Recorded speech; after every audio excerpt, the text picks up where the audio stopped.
राजा जी पूरा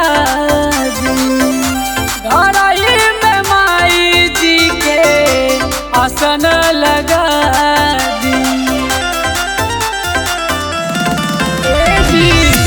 लागल बयसरा हमके राजा जी पूरा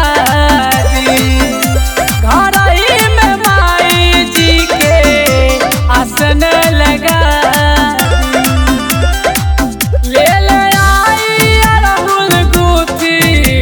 के हार जी करब माई के सिंगार जी ना कि हमके लाई दी चुनरिया चटकार जी जाई के बाजार जी ना।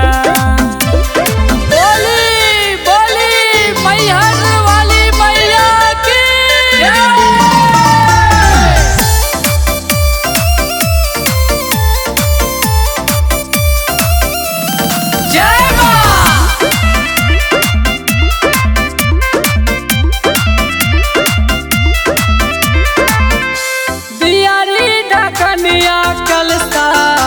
धूप दीप बतिया रोशन के बोलाइब गवाई माई जी के गीत।